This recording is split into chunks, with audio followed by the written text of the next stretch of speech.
Hey everybody, it's Devon. And Kate. Welcome to Med Crimes. Bam!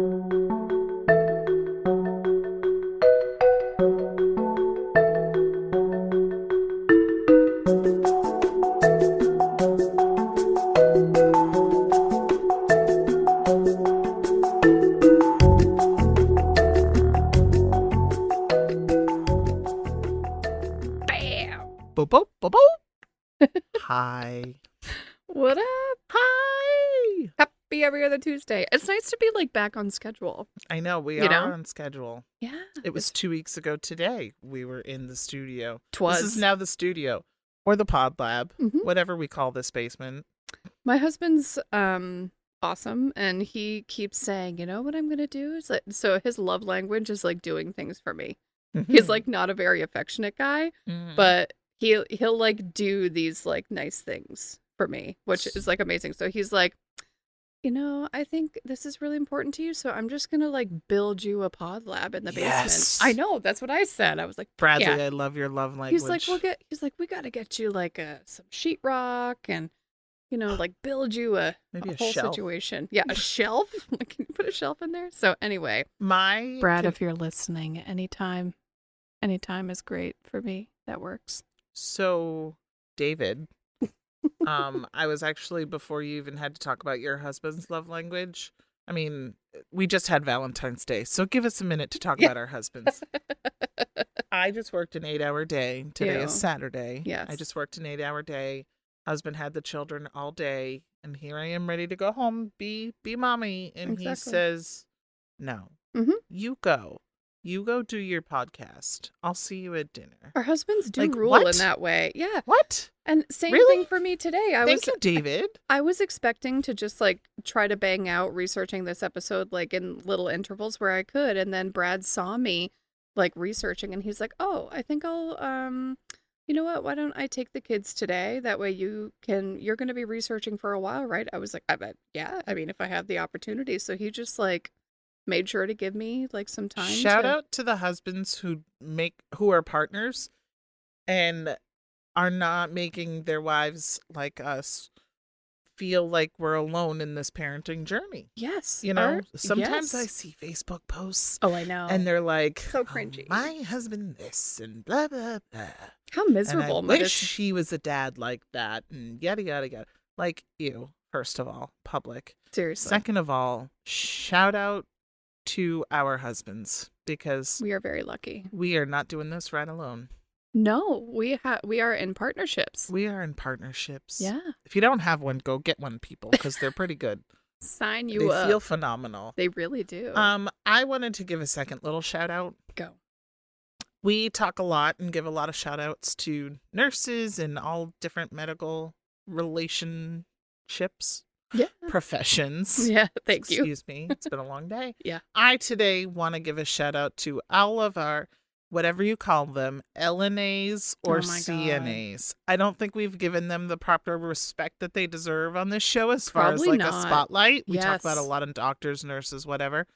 But I just spent an 8-hour shift today working as an LNA. Oh, it humbles you, Let me tell you, you people work so hard. You have the most physically hard job there is. And even mentally and emotionally, my Fitbit is on fire today.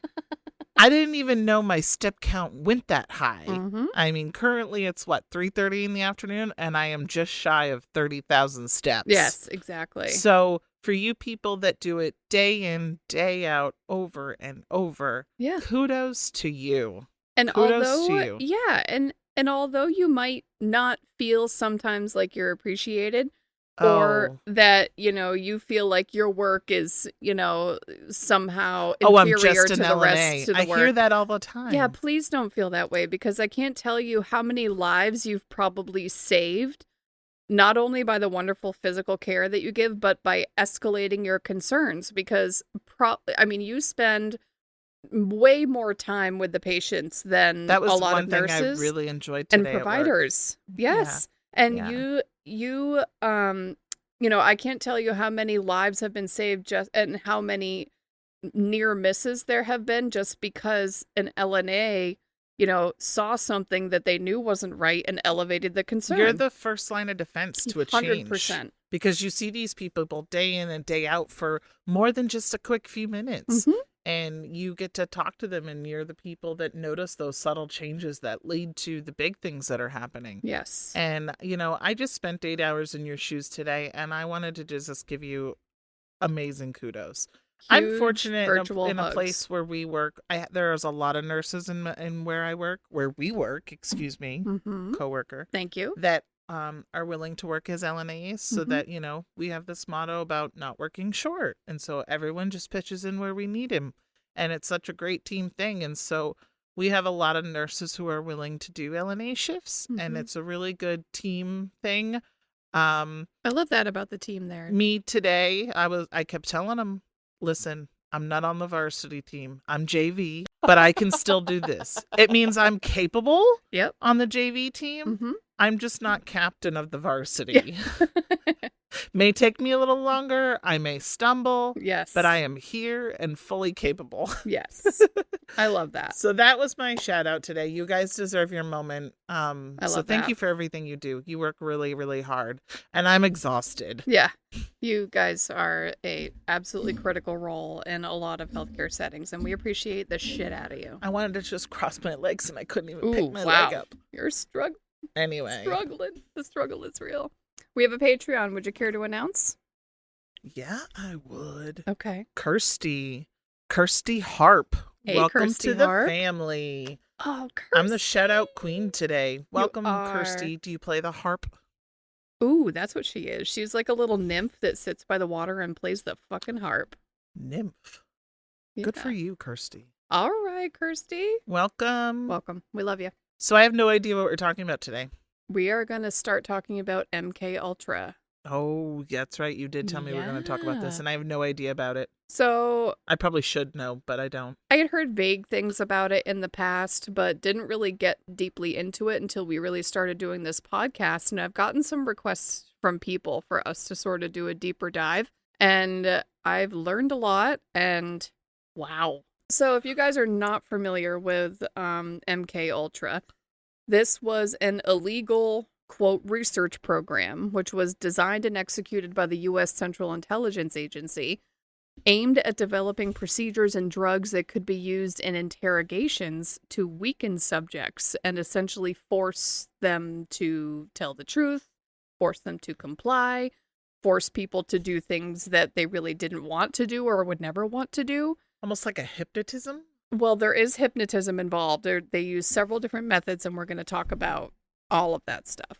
The problem with it, anymore, right? The big problem was that, well, I mean, not that we know of, but probably they probably do shady shit all the time that is like this and worse. The issue with all of that is that they actually used test subjects who were completely, it was against their will, essentially. So they did these experiments on thousands of people who were not knowing that they were being experimented on or completely unwilling test subjects under the guise of, all of this, research to essentially force physical and psychological torture on them in order to try to gain this data. And these subjects were hospital inpatients, war veterans, people that were active duty in the military, people who worked for the CIA, and the underserved populations.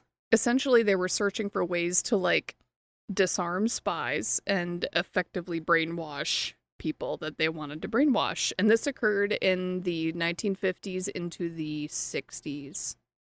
I just wanted to put it out there that this might be kind of disturbing or triggering for some people because we're going to be talking about, warfare, psychological and physical torture, isolation, and sexual abuse. Great. Yeah. From our government. Ugh. Isn't that cool? Ugh. So we're going to do this in a couple of parts, at least 2 parts. So this first installment, we're going to get into the political environment at the time, the motivations behind the project. We're going to talk about Sidney Gottlieb, who was the grandfather of this whole project. The scale of the operation, the involvement of LSD, and some of the things really that getting into this. And people endured. There is so much to be learned about this. The scope was absolutely insane. So I can't talk about literally every single facet. I would love to, but I'm going to try to like kind of condense it into the highlights to try to keep this into 2 parts if I can. Now in part 2, we're going to get more into more of the drugs and chemicals they use, more victim accounts, the later stages of the project, what happened when like the whistle blew, and the eventual, dissolution of the program and I the love aftermath. when the whistles blow. Because that's like when we get to talk about them. That's how we. Yeah. That's how they. There's always some kind of whistle blown. There's always a whistle blown. That's why we that's why we have this podcast. First, we're going to start by setting the scene a little bit. So, Project MK Ultra started at the height of the Cold War. So, if you're not familiar with the Cold War, it's a term used to refer to a period of very high political tension between the US and the Soviet Union and our respective allies. It began in the late 40s and it was kind of on the tail end of World War II and the Holocaust and all of that. And it lasted decades, actually. At the beginning of this, our president was Harry Truman. And a lot of the propaganda surrounding this in the US was all aimed at like preventing the spread of communism. And like there was like widespread sort of paranoia, hysteria about the fear of communism and the spread of communism and what that would do to our country. And rumors were there about spies. There was always communist spies and moles, and they're in our government and they're being promoted to these high level places. And it really had people, very worried that. Aren't conspiracy theories like really intriguing? Oh, yeah. I don't believe in half of them, but like, it's also like, man, you could really go dig deep. There are some conspiracy theorists out there that are just like so like attached to their one theory that is just so obvious. Like, and I'm not even going to say any of them because who knows, maybe some of you subscribe to some of that and like you do you, man. As long as you're not hurting anybody, you believe whatever you want. I don't care. But it's just so comical to me how people just like ignore like science. Right, I know. You know what I mean? Like it just if anything is so is fact-based, it's science. Yeah, mostly. Mostly. Mostly that's how that works. Now, rumors were there about spies, running rampant around the U.S.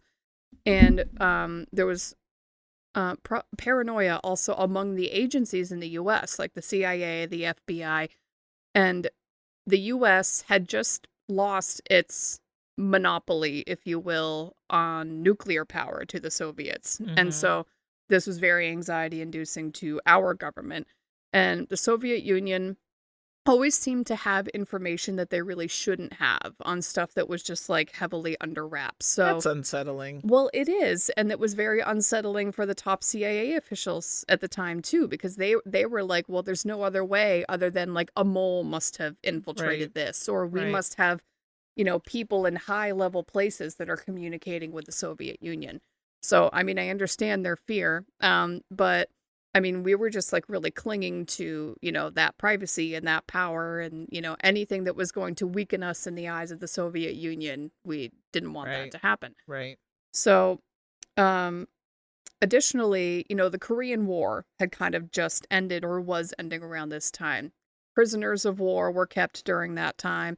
People were starting to come back home who were survivors. And, North Korea is an ally of the Soviet Union. And there's so many horror stories coming out of that was adding fuel to this fire. You're bringing me back to history class here. You're welcome. Thank you. And again, this was less than a decade after the Holocaust. So much war. There really so much. Around this time, like, can you imagine just the geopolitical tension, just driving all of this and driving this MK Ultra thing to even happen. And information had come out after the Holocaust and after the Nuremberg trials about like the experiments that were done in these concentration camps. Remember, we talked about Josef Mengele and all the stuff that he did at the concentration camps. And, a lot of those things that they were doing in the concentration camps were aimed at disarming spies or at creating super soldiers. And like these were the goals of a lot of those experiments and mind control techniques and you know, anything and everything that they could do to strengthen their government. So and also like how much physical and psychological torture it actually takes to like break a person. And so, I like don't so want to sad. know. I know. Are we going to talk about that? I mean, not heavily because we're going to do When I watch some of that stuff, like, now let me tell you, I am a fan of like the show 24. Yes. Do you remember that show? I do, and I remember you being a huge fan, but I could never really get into it. Oh, let me tell you, it's thrilling. Okay. There was a lot of torture in those shows to like get these people That's to talk. sad. And it was always like, I mean, it was for TV. But I mean, yeah. Oh, you know that people have gone through that, and it's just grueling. Oh, yeah. Anyone else a fan of 24 out there? God, that was a good show. Shout Devon out if you're No a one fan of is 24. a badass like Jack Bauer. Devon has feelings about Jack Bauer. I mean, I did. Yeah. It's fine. Yeah, she did. I remember. I mean, towards the end, he got a little cray-cray. Yeah, I hear you. All shows do that. They take like a turn and then they evolve and get like real kind of weird. So, you know, all these things were being done in the concentration camps, and it kind of just to give you an idea, this was sort of seen as like a continuation of some of those experiments that were done in the concentration camps, just to give you an idea of like how inhumane this got. And there were several countries that the CIA was feeling threatened by at the time, including China, the Soviet Union, and North Korea. These were the big ones because they were all allies. And the director of the CIA at this time was Alan Dulles, and he feared that these other powers in the world were capable of using, quote, brain perversion techniques on our operatives and our spies. And these were suspected to have been used on U.S. spies and moles within these countries, not only to weaken their constitutions and essentially force them to be truthful, but on their own militia and moles to essentially render them much more difficult to break and interrogate. So, MK Ultra was preceded by two other drug experiment programs. There was Project Bluebird and then Project Artichoke. Great names. Who is coming up with these names? Great names. If anybody knows, let us know. But they were both organized in the 1940s by a subdivision of the CIA called the U.S. Army Biological Warfare Laboratories. And both of these projects briefly were aimed at researching methods of interrogation and brainwashing techniques, essentially. Not a whole lot came out of either project, but they did use unwitting subjects and they did victimize people, much like MK Ultra did, just on a much smaller scale. The CIA is starting to feel all this. The CIA is starting to feel all this pressure to keep up with what they believed were, you know, the Soviet Union and their allies' abilities to essentially control people's minds, which prompted Alan Dulles, the CIA director at the time, to order more widespread protection on a much larger scale. The project's goals. Now, under Dulles's order, the project was headed up by Sidney Gottlieb. So Sidney Gottlieb is an American chemist who worked with the CIA, and the project itself officially begins in 1953. Immediately, the CIA just starts pouring millions and millions of dollars into this project. What they aimed to do was on such a scale that there was no way that they could, you know, legally get their hand on what would end up being thousands of test subjects who were willing to participate. Great. Therefore, the project was, you know, what the details of the project were kept top secret. I mean, people knew that MK Ultra was happening, but they thought it was all just research and didn't really realize that they were using humans, excuse me, unwilling human subjects. Exactly.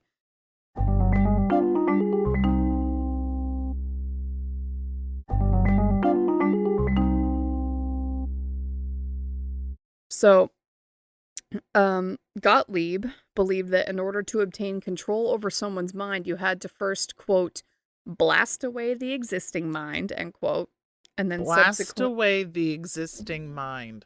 Yeah. Sounds like he's like flicking a light switch. Yeah. And subsequently, quote, insert new mind into the existing void. That was his philosophy. Into the existing void. Yeah. Remove So the we old mind. blasted away the existing mind and Mm-hmm. insert a new mind Mm-hmm. into the existing void. That sounds so like prophetic. Oh, I know. Real weird. Hmm. So, in order to facilitate this, they would start using Oh God, so what did he do? What did they do? oh, they did a lot of crazy I'm shit. picturing how they're doing Crazy this, shit. and I'm So, twinging. they started doing these experiments at these quote research centers, Oh, and a lot of sounds like a these, torture chamber. well, kind of. And initially, the CIA poured millions into creating like front businesses. Like they'd be like, "Oh, this place is like a health clinic or a hospital," and then would like in some small scale operate like that. But like, what was really happening was people were like getting experimented on and tortured in these places. It was wild. Um, and as the project escalated, and we'll talk about it, but eventually people started using hospitals, like big hospitals, big universities, and big colleges where like these people were getting That's tortured. frightening. Yeah. And like we don't even know yet, but like the scale is ridiculous. And additionally, they were infiltrating prisons and started using prison inmates for experiments as well. What do they think? They're criminals, so we're just gonna use them as our pawns? Yeah, and I mean, it gets really sad because the population that they start with are like the really underserved people that are very easy to victimize, Right. essentially. Um, We've seen that in multiple different scenarios yes, that we've talked about. exactly. So, a lot of the documents from MK Ultra end up getting destroyed by the CIA. So what we have is kind of limited, but we know a few things. Sidney Gottlieb, the guy who was like heading up all of this, the chemist guy, he's also known as the man who brought LSD to America. Thank you. He's a great guy. And then early in the 1950s, Gottlieb arranged for the CIA to purchase like the world's supply of LSD, basically. Great. We are going to talk a little bit more about it, but essentially LSD was like the most commonly used chemical or drug that, people experimented with during MK Ultra. So one of the documents that were uncovered actually listed the goals of a study on numerous mind-altering drugs, and I'm going to read off some of like what their objectives were with all of this. What they wanted to do was find substances that will promote illogical thinking and impulsiveness, substances that will increase the efficiency of mentation and perception, materials that will prevent and counteract the intoxication effects of alcohol, materials that will produce signs or symptoms of known diseases in a reversible way. I mean, I like that one. I mean, sure, but why would you want to produce the effects of a disease unless you're just trying to fuck with someone? Oh, I wanted to produce. Never mind. I wanted to produce something that would get rid of the effects of a disease. Oh, yeah, no. That's what I wanted. Wouldn't that be nice? Materials which will render the induction of hypnosis easier or enhance its usefulness. Substances which will enhance the ability of individuals to withstand torture, coercion, or No. privation during interrogation. No. Materials and physical methods which will produce amnesia. Physical methods of producing shock and confusion over extended periods of time. No. Substances which produce physical disablement or paralysis. No. Substances which produce pure euphoria without a subsequent letdown. Oh, I was going to say, well. Never mind. Substances which cause mental confusion of such a type that a subject will find it difficult to maintain a fabrication under questioning. Substances that promote weakness or distortion of eyesight and hearing faculties. Oh, God. And a knockout pill, quote unquote, which can be surreptitiously administered in food, drink, cigarettes, aerosol, which is safe to use and provide maximum amnesia. And these are just some of what they were hoping to gain. That's terrifying. It's so scary. Wow. Yeah. So the project, again, was just essentially hoping to, like, one, enhance an individual's suggestibility and to deactivate the enemy's efforts at mind control on our own people.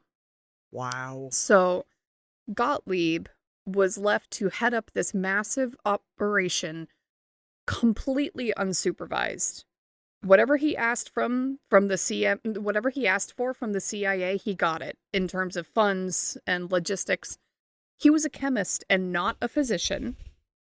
He was permitted and actually encouraged to conduct physical and psychological and chemical experiments on unwilling civilians, prisoners. They have any psychiatrists, physicians, Oh, yeah. anyone He part of this employed a team? lot, and this ended up trickling down, and there were a lot of quote-unquote psychiatrists, psychologists, physicians involved in the project, but he was the boss of it all, and he was directing all of it. Like, all of it was his idea. And he had no medical knowledge whatsoever, and he could literally just do whatever the fuck he wanted.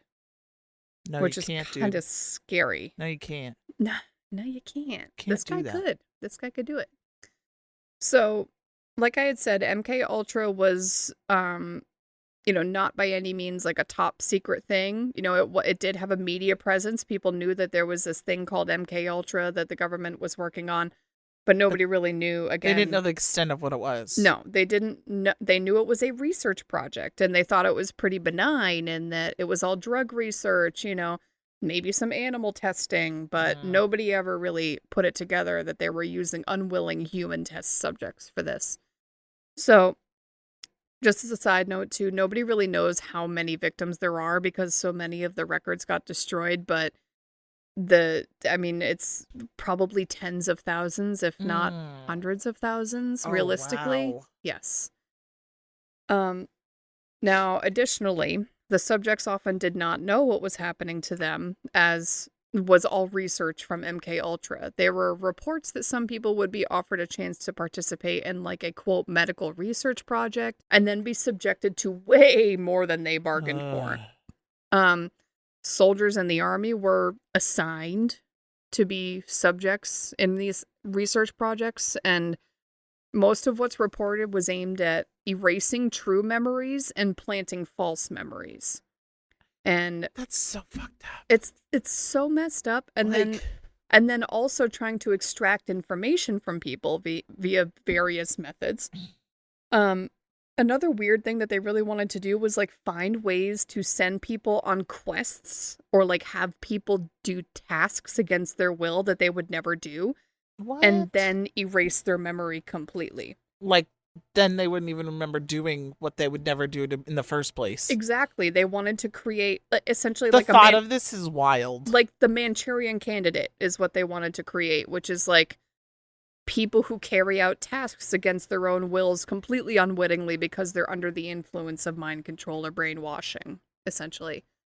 And, their hope was, they wanted these robot operatives that they could control completely and, use them to infiltrate high security areas. Oh my God. And create these super soldiers who were resistant to interrogation techniques and all sorts of just super wild, bizarre stuff that's just not humanly just feasible. Taking a human and turning it into a robot. Essentially, yeah. So there were actually sub-projects of MK Ultra that used children. What? Yeah. Why? That doesn't get you... Why? Because, I guess I don't know a whole lot of the reasons, but I do know that the Soviets would train their operatives from childhood. I've heard that from a lot of different countries, yes. right? That they take, they pull children from their homes and turn them into, the enemy and whatever. Exactly. But why did we need to use children? Yeah, that's a great question. Do that and research on them. We did this? We did this. And the stuff that I found initially was like, okay, so they were like, they did a lot of projects where they studied children and didn't necessarily interfere or do anything bad to them, but there's also reports of very bad things happening to children for years. Like 10 years, 12 years. Yeah. And we'll talk about one of these cases a little later on, and I'll give you a trigger warning beforehand so you know what's coming. So, To begin with, though, in multiple different locations in the US and other countries, the CIA created these summer camp fronts to trial like some social experiments on children. They were funded by the government, by the CIA. Reportedly though, the officials at the camps didn't really know the true motivation, and they didn't know, like, if they were hired to be like a counselor or an administrator there, like, they didn't know it was because the government wanted to experiment on the kids. They just thought they were like gonna be running a summer camp. Great. At least that's what they say. Um and these camps brought children together from different countries who spoke different language, and initially what was being studied specifically was how kids communicate when they don't speak the same language. And like I said, there are reports that children were subjected to being abused and drugged as well, one of which we will get into a little bit later on. And of course, we don't have specific documentation on that, so it's hard, but there were a lot of people who came out of this reporting that it happened to them or their sibling or their kid or whatnot. So, I mean, it definitely happened. So with that, let's talk LSD. Great. So LSD is lysergic acid diethylamide. It's also known colloquially as acid and is a potent psychedelic drug. LSD, when swallowed or dissolved on the tongue, creates a sensation of intensified thoughts and perceptions, as well as powerful emotions. And at slightly higher doses, it does produce visual and auditory hallucinations. Physiologically, it increases blood pressure, dilates pupils, as a lot of other drugs do. LSD is also often used for things like mystical experiences or like vision quest type things, wherein a subject is looking for some kind of spiritual awakening. So they just like drop a massive amount of acid and it like changes their life or whatever. I don't know. You do you, dude. Yeah, man, we're not judging. What it does is it binds to the dopamine receptors directly, and that makes it more potent than a lot of other hallucinogenic compounds that are around. Typically, the onset is around 30 minutes. The effects last anywhere from 8 to 20 hours. And it's actually... Whoa. Yeah, I didn't know it was that long. Mm-hmm. Wow. It's actually considered non-addictive and has a pretty low abuse potential because it's really not habit-forming. But it does rapidly build a tolerance. So those who use often will quickly need bigger and bigger doses in order to obtain the same effect. Complications of habitual use include permanent intermittent hallucinations. Oh, man. Chronic visual changes. And something called HPPD, or hallucinogen persisting perception disorder, which is like a prolonged high state that can last for like months, which sounds terrible. Awful. I mean, for some. And then, of course, there's also that risk of like injury and death while actively tripping due to people's reactions to hallucinations that can cause accidents or like... They're coming to get me! They're coming, motherfuckers. They're coming. Where's my... Never mind. Never mind. Never mind. LSD also has no taste or smell, and thus can very easily be used to dose unwitting people. Oh, boy. Now... LSD was discovered kind of by accident in a lab in Switzerland in the early 40s by a chemist named Albert Hofmann. Now, research was being done on developing a drug to treat migraine headaches. He stumbled upon it and ingested some of it. He was like, fuck it, I'll just take it, because he's not in MK Ultra experimenting on randoms. He's like, whatever, I'll be my own test subject. So he ingested some of it, an unknown quantity, and he went on a wild trip. Yeah. And there was a lot of excitement about this initially because there were thought to be therapeutic effects and benefits from it. They were thinking, this could treat chronic pain. It is effective for headaches, apparently, as well as, maybe this will help treat depression. However, of course, it has a loose hallucinogenic and like euphoric effects, so there was no great like market for it because, on the mainstream, most people just don't want to like feel like that every single day of their lives. They don't want to like just take LSD every day. So it was exciting initially, but then it kind of flopped. But aside from Gottlieb, who was very interested in the prospect of a chemical that could alter someone's thought structure in this way, and how, how can I employ that with the interrogation techniques and the brainwashing? So he actually had the CIA purchase all of the LSD they could find. Get it all. They wanted all of it. Wow. And then LSD soon became the most widely used chemical within the MK Ultra experiments. Yeah. And then this leads me to discussing one of the more interesting sub-projects within MK Ultra, which was titled Operation Midnight Climax. It's exactly what it sounds like, weirdly enough. Come again?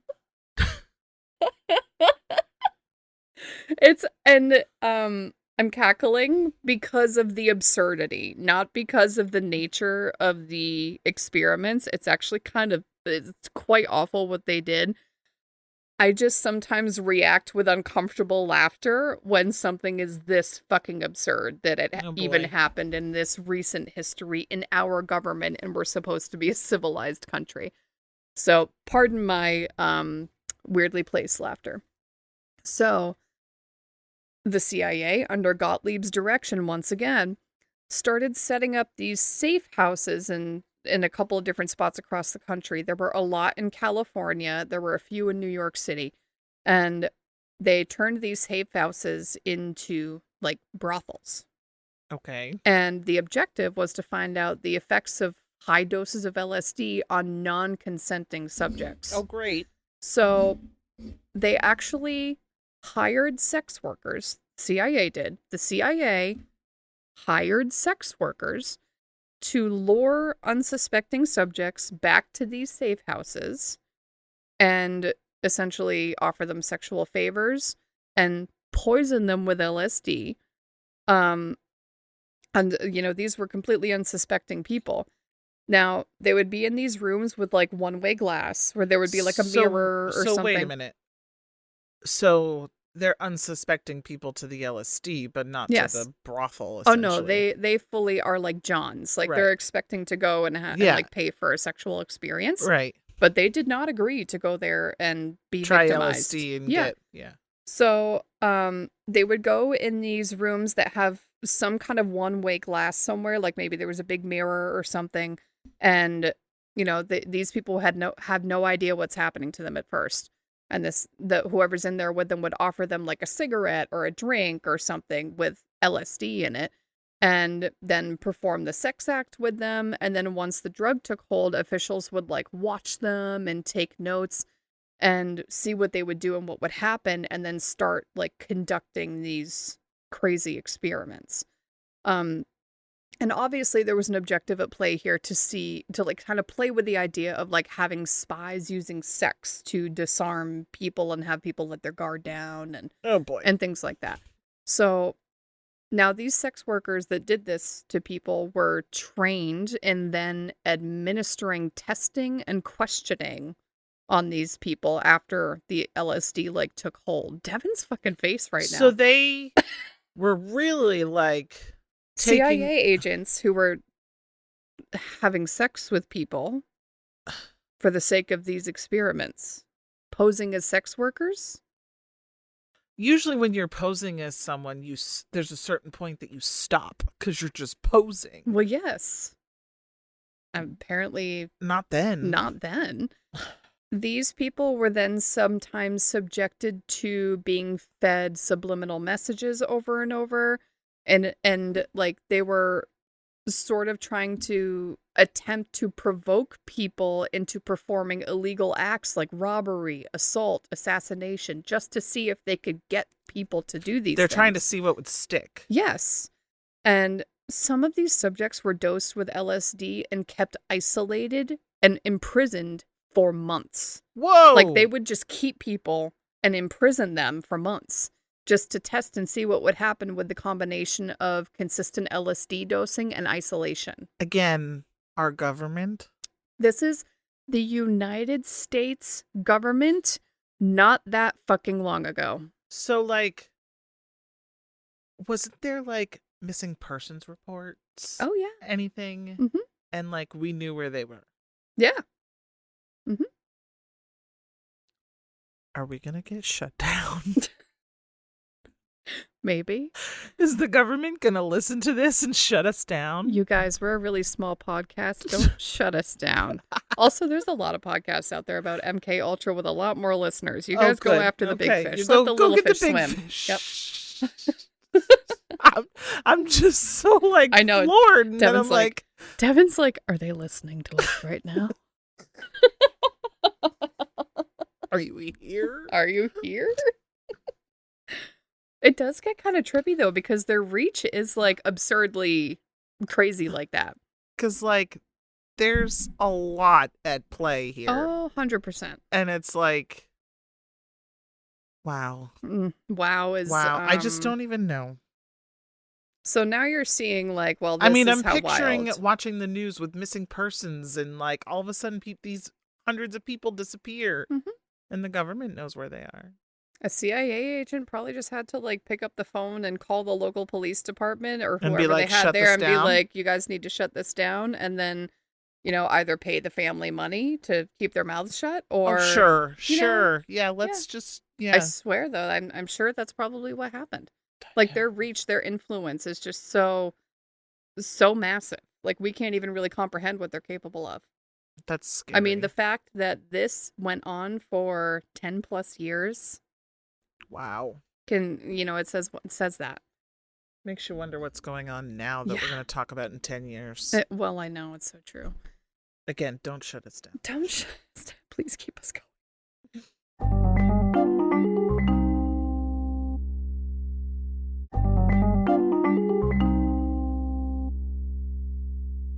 So, they would also, this is awful, but they would also, keep these people there and starve them, dehydrate them, keep them isolated, like just kind of play with different, things that they could do to like physically torture people. Makes you think twice before going to a brothel. I'm sorry. I mean, if you are a sex worker who works in a brothel and it's legal, like, you do you. We're not judging. Nevada, right? Yeah. Isn't like do you, girls and boys, do it. But like this was fucking low. Like I really can't believe that anyone fucking like thought of this and was like, let's go about it this way. This is the way we're gonna do it. This is how we're gonna do this piece. It's just wild to me. Now some of these people that were imprisoned reported after the fact that the officials that were in there doing this to them would threaten to extend their trip or keep drugging them or give them more LSD if they didn't reveal their secrets or do whatever task that they wanted them to do. Now you're held hostage. I know. Longer. And some of the documentation out of Midnight Climax was found, and it referred to another objective of finding doses of LSD that could potentially, quote, incapacitate entire buildings full of people. What? And what they wanted to do was have something that they could weaponize and deploy very easily that would just create mass hysteria. Yeah, mass hysteria, confusion, anxiety, fear on just a massive scale. This is where you need Jack Bauer. See, this is why we need a Jack Bauer in our lives right now. So LSD starts to really dominate a lot of MK Ultra's sub-operations and research. And additionally, due to the nature of the drug, there were documents that were uncovered that showed that the US CIA was considering purchasing 10 kilograms of LSD. 10 kilograms is enough for 100 million doses. Huh? And they were considering doing this. I don't know if it was ever done or if this was just something they were working on. But it wasn't only to supply their experiments, but to ensure that the rest of the world was in short supply, because Gottlieb wanted to make sure that the Soviets and their allies that they weren't get doing word this. of this and hear that they could beef up their own military by using LSD. God. So we're going to start getting into like the population and some of the actual experiments.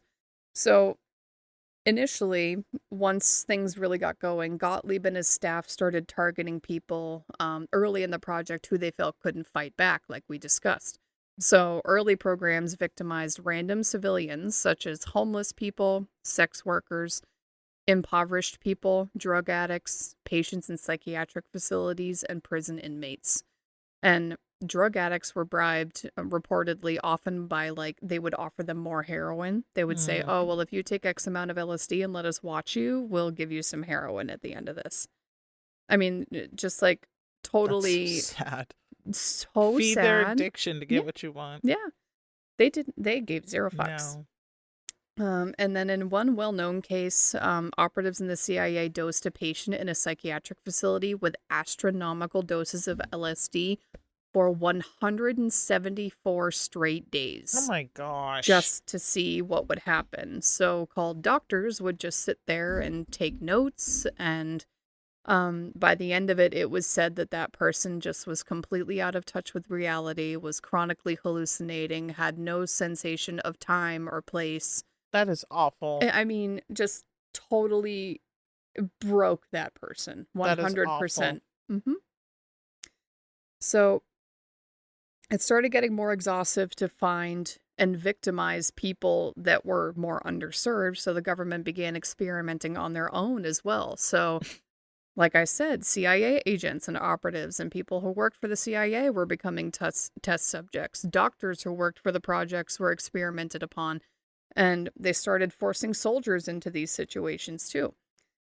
Gottlieb also had this thought that since the drugs' effects were only temporary, could we somehow design a covert operation that would allow us to dose high-ranking officials in foreign countries with LSD or whatever compound we find in such a way that it could kind of steer the way big political decisions are made, how speeches go, how meetings go with other countries.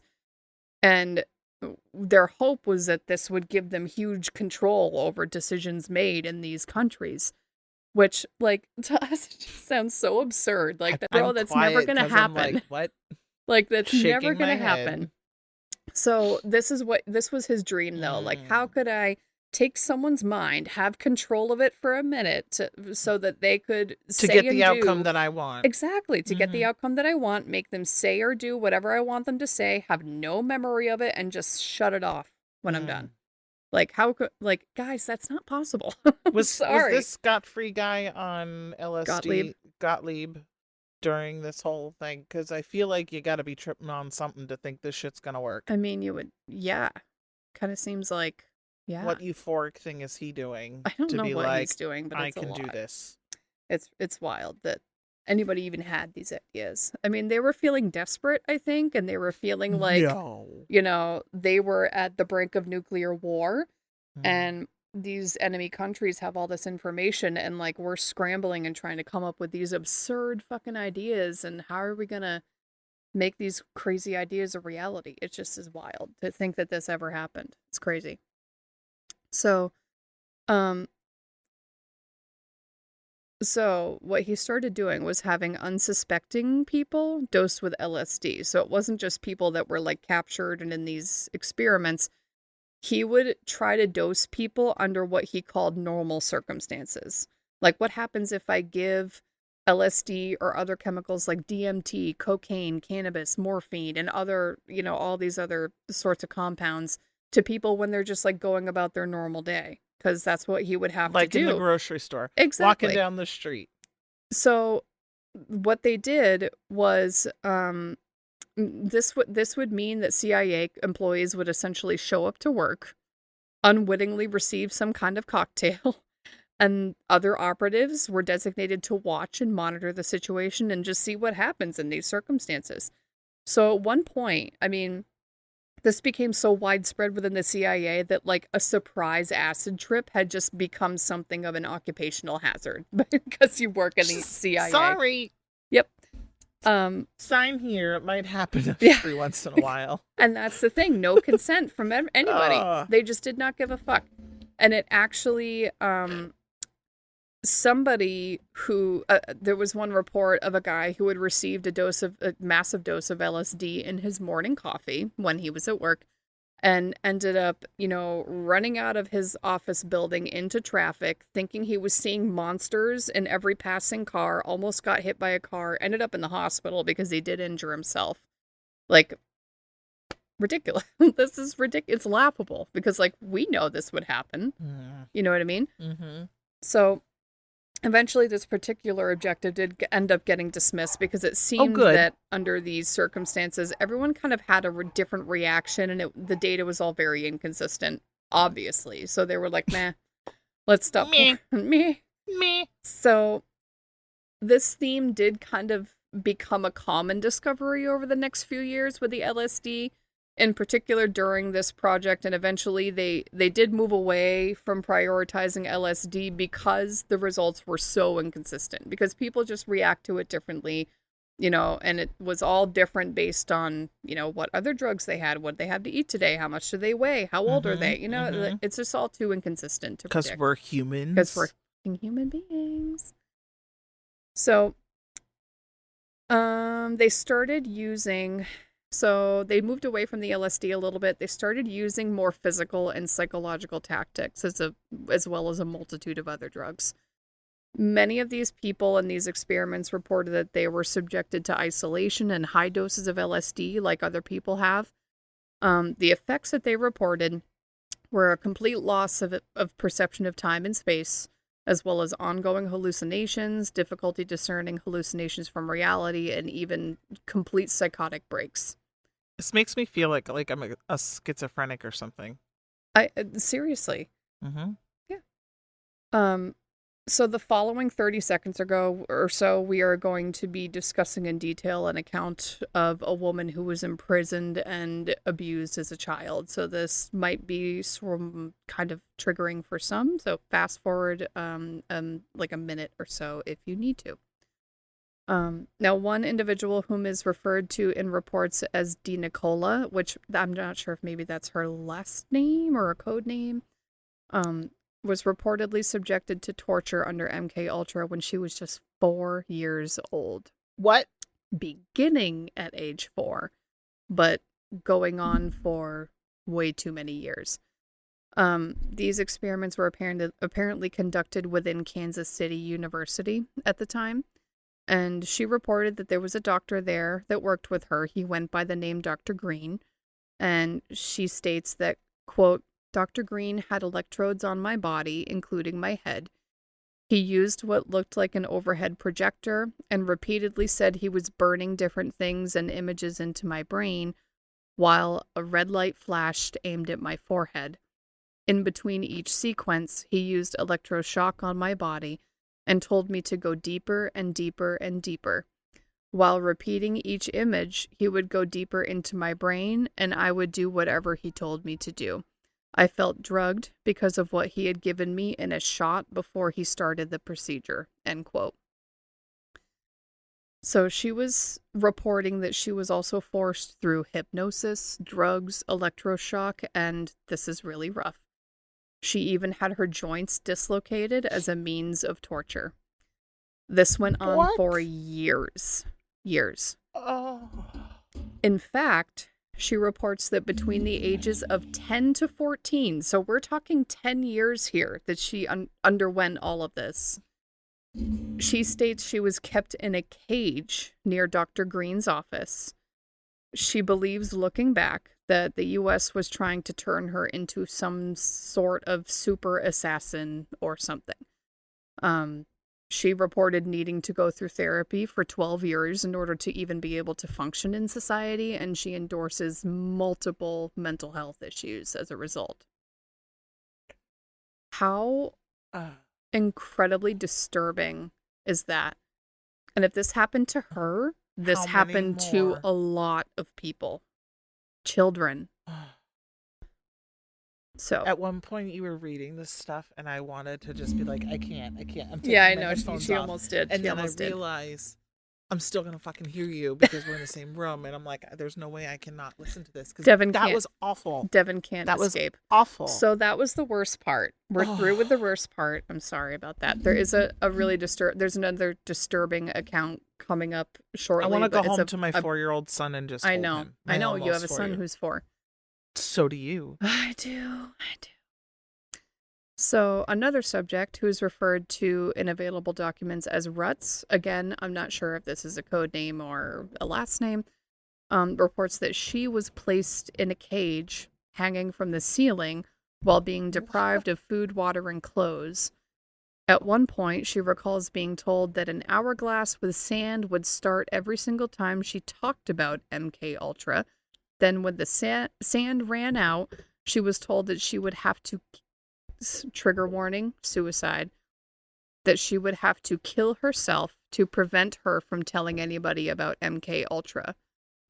She went through this for years, and once released, required long-term therapy as well. So that, to me, is like they were obviously trying to train someone, like, to be a spy and to, under no circumstances, talk about MK Ultra, right? Right. There were a lot of reports from, like, internal members of the CIA who later came forward after the whistle was blown on sexual abuse by CIA operatives on many of these victims. Not only as a means of torture, but because these operatives just had the opportunity, because these people were imprisoned and drugged and unconscious sometimes and things like that. So why not? So why not? Exactly. There were reports of very high-level pedophilia. One hypnotist, in fact, was found to have been hypnotizing and drugging young women during his sessions and then sexually abusing them. This is crazy as well. So, McGill University is a very prestigious university in Canada. And they have a wonderful medical school and a very, very prestigious university. Now, there were patients in a psychiatric facility at McGill in Canada who were subjected to a severe form of torture that was dubbed depatterning. And the lead psychiatrist on staff there was a Dr. Cameron. And this was all part of MK Ultra. And in an attempt to essentially break a person of any prior thoughts or personality, people would be subjected to long, intense periods of electroshock therapy, followed by long periods of sleep. And these patients were sometimes kept asleep for 20 or 30 days. Oh my God. One patient on record was kept asleep for 65 days. This would effectively erase people's identities completely because they were just a shell of a human being at that point. And what they would do is while they were sleeping and even during their wake periods, they would play tapes on loop to try to implant ideals, ideas, philosophies into these people's minds. Personality. Yes, essentially creating a new personality. Now, these patients were, of course, very malnourished, incredibly isolated, did not socialize, and some would even have a complete psychotic break and harm themselves or others. And this was dubbed actually one of the more successful methods in what they were trying to achieve. Oh, great. Because there were reports that these patients would experience complete amnesia from the events of birth up until that point. I mean, for what they were trying to do, it erased their memory. It did exactly what they were trying to do. Damn. Hundreds of subjects were thought to have died during these experiments, but the exact number, of course, is not known due to many of the documents being destroyed. And then eventually, as MK Ultra started to continue to grow, experiments were being done at sort of a top secret clearance level at all major teaching institutions in the United States. Oh, come on. I'm talking Harvard, Tulane, Columbia, Cornell, Johns Hopkins, Princeton, Dartmouth, Stanford, nationwide. In some cases, high-level officials at these institutions knew exactly what was happening to people in their buildings. Whoa. So, everything is kind of exploding, blowing up, and that's where we're going to need to leave off. Because that's what you do. I'm good at that. There's just so much. And it's tough because, like, it's kind of, like, escalating, and there's no great place to, like, leave off. I kind of just have to cut you off in the middle. So, sorry, guys. So let's cut it off where everyone's doing it. Yeah. Whole fucking where country. It's, like, real bad. International. It went to Canada. Oh, yeah. Well, it's been in many countries. Japan, that, you know, all their allies are participating in this. Ugh. Wild, right? Messed up. So next time we're going to get more into more experiments, more of the drugs, what happened when the whistle blew, the evolution of the program, and then, the long-term effects and what happens today. I want to talk about the whistle blowing. Devon loves it when whistles blow. Okay. Thank you for listening, everyone. We love you. We love you. If you want to keep following us, you can search for us on Facebook at MedCrimes Podcast. You can tweet at us at MedCrimesPC. You can follow us on Instagram at MedCrimes Podcast. Or if you wish to become a Patreon, you can visit www.patreon.com/MedCrimesPodcast. Or if you want to send us any of your crazy medical stories and be part of our next episode of Break Room Banter. Oh, it was so fun. I loved it. I want to do another one so bad. You can email us at medcrimes@gmail.com. Please do. We can't wait to hear your stories. All right. Thank you for everyone for listening. Stay safe out there. Until next time.